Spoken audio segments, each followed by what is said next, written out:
today's mini sermon is going to be it's going to be a collaborative effort. So we've all heard plenty of marketing strategies. We've all heard things that will work, that should work, that if we do the 1, 2, 3 step punch, then things are going to start to flow and money's going to come and the audience is going to grow. And sadly, rarely do these things actually work.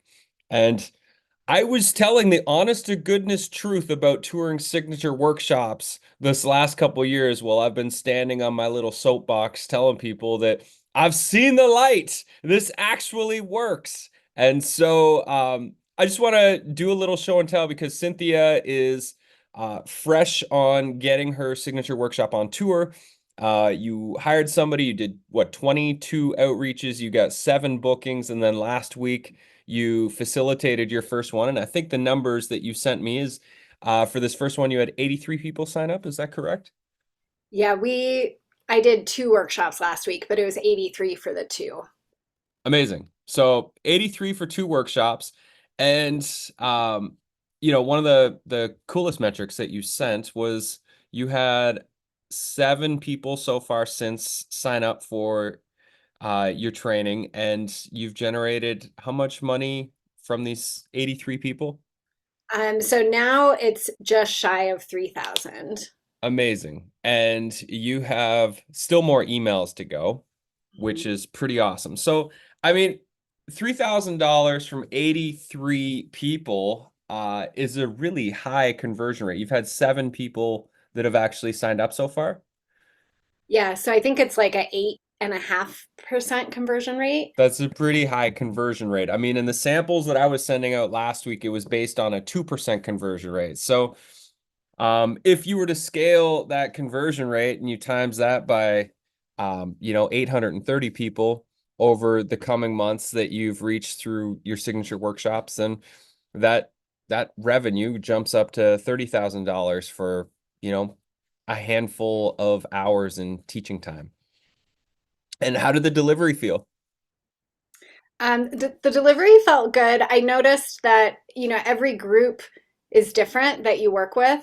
And these particular groups, I chatted with one of the partners afterwards. They were quiet during the workshop, Yeah. um, but got really great feedback and they were still engaged. But as far as like when you're asking questions, they were just really deep in their own practice.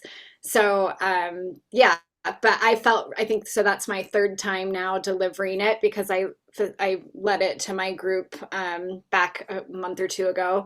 So I feel really comfortable and it's the work I've been doing for years, so I can talk about it and teach about it in my sleep. So it feels it's just new every time with the group that's there and making small adjustments. So yeah.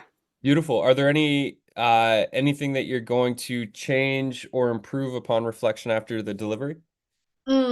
Yeah, that's a great question. So I think for me, this is my first time I'm doing, not first time, but consistently Zoom workshops with a slide deck. Because normally when I teach, it's tabletop when I'm showing art journaling practices and then talking head or when I'm teaching. So getting used to the slide deck and seeing the chat at the same time, Yeah. just all of those technical pieces, I want to iron out that a little bit more. And when I did 2 actually signature workshops for my community because there's been about 500 people that signed up for that. So I had assistance on those calls to help. And I think going forward, that also will be really helpful for larger groups. It's fine for me to just do it if it's a smaller group, but I'm just noticing it's more the little technical pieces because Yeah. Zoom can be tricky. And I think one of my past calls, there was a sound issue. So I had a backup camera and mic, which is really helpful. And I always recommend that for my students to always have a backup. So yeah, but I'll make small tweaks as I go, probably every time. I have it in my workflow after a week after everything's done to sit down and like reevaluate and make changes. Amazing. And you said you had about 20% of the people who signed up showed up live. Yep. I Yeah. would say that's right on par with how it is for mine typically as well.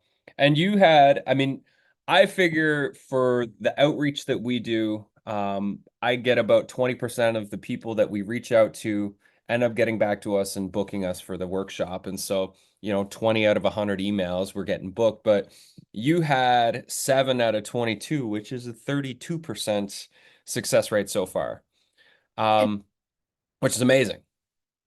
Yeah, and I would just say those 22 are past people I already have collaborated with, so I Yeah. feel like probably more open to it. And now we're starting to reach out to people who I haven't collaborated with. Yeah. So I'm curious to see, yeah, how that process goes as well. One tip, if you didn't do it, is to follow up with the people when you thank them and also ask them, do you have 2 or 3 other people you'd recommend I reach out to host my workshop? That's a great idea. I haven't done that. Because then when they give you the names, ask if they feel comfortable making an introduction. And then that is the best way to get new doors opened. That's so smart. Yeah. Um, that is so exciting. I'm really stoked for you on the new marketing path that you're laying out before you. I think it's going to be really great for you in the coming year and years to just you be in your teacher seat, leveraging your wisdom, finding new audiences and spaces that you can speak and share your gifts. It's great. It's Yeah. working. And I so appreciate you. I'm like a living testament to Bradley's support for the signature workshop because yeah, I've tried lots of marketing things, as probably many people have, and sometimes it doesn't work and sometimes it doesn't feel good. And this feels both aligned like with my own integrity and then also is just able, helping for me to connect with more people and serve. So yeah, so I appreciate you.